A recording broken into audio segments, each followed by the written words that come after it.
In August 2017, I was standing at one of the biggest thresholds of my life so far.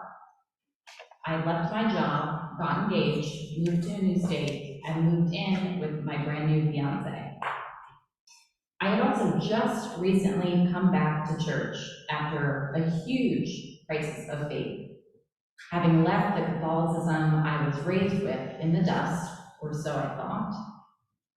I was happily getting to know the Episcopal Church, but it was still pretty new, and I wasn't ready to officially claim it as my new community. And I was also feeling the stirrings of a different, deeper calling than the work I had been doing. Everything was so new, and also God was calling me into ministry, and I was for sure not Catholic anymore, but was I Episcopalian? And who was going to hire this confusing mess to do anything?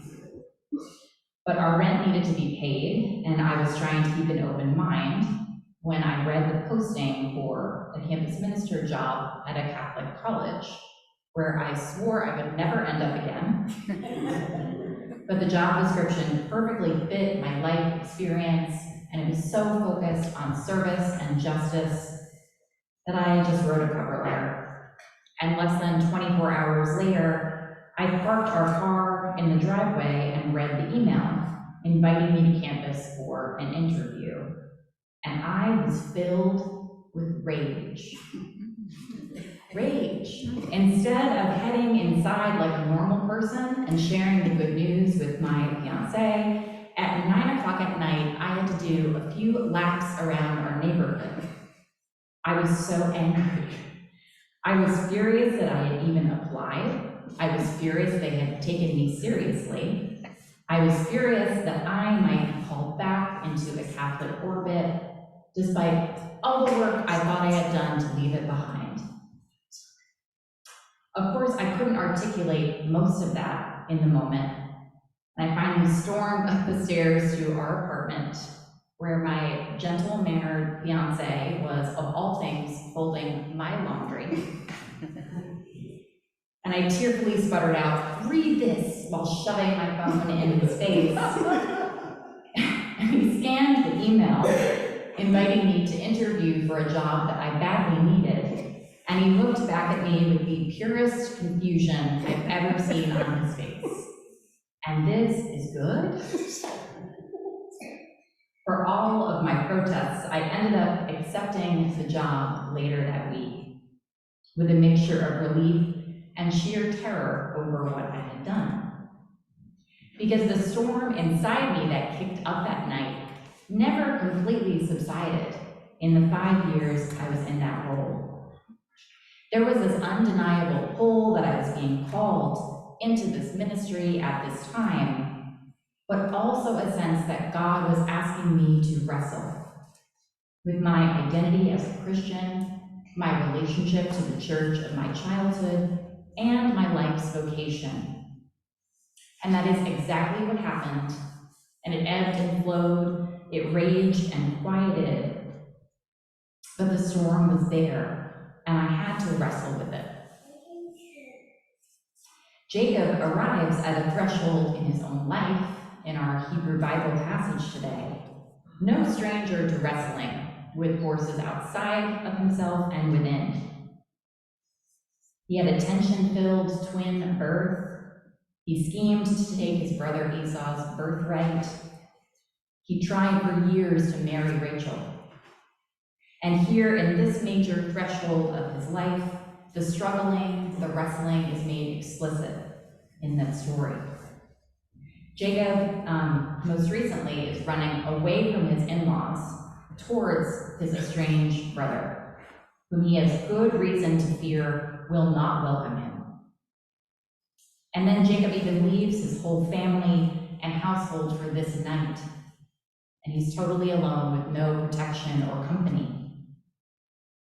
Where does this man that he wrestles all night come from? And who was he after all? Many of us read this wrestling partner straightforwardly as God, and other people hear the same story and think it's an angel or a spirit, or even maybe a spiritual adversary.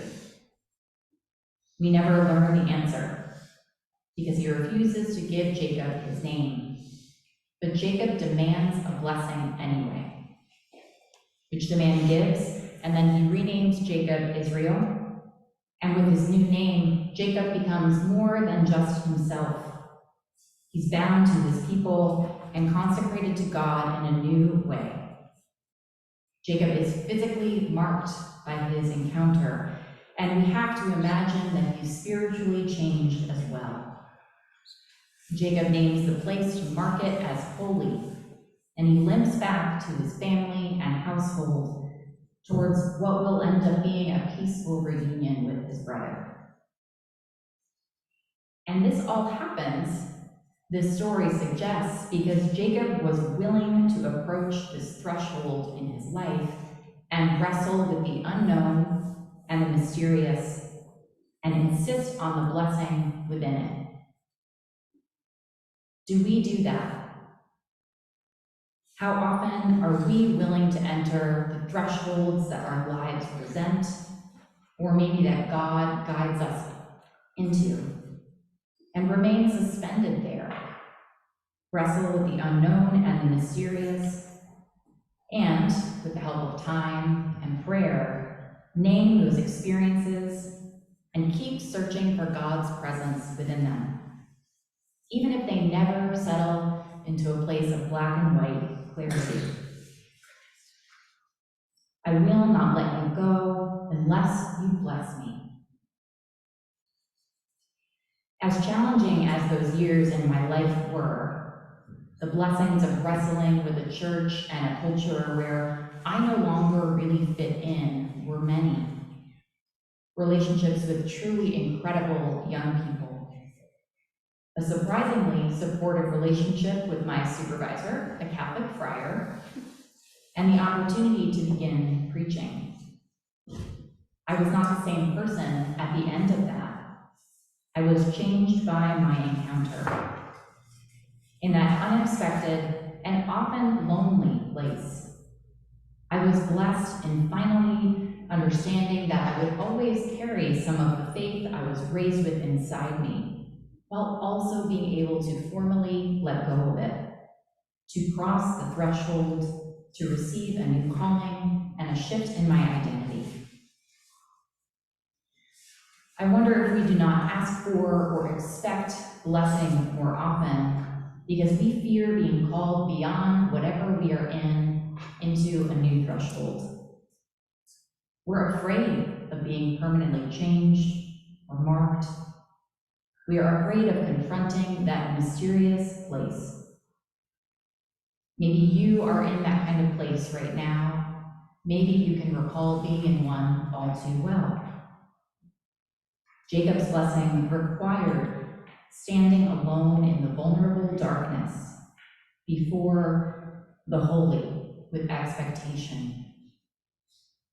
May all of us, just as human and flawed and loved as Jacob, have the courage to remain in those spaces of hopeful tension.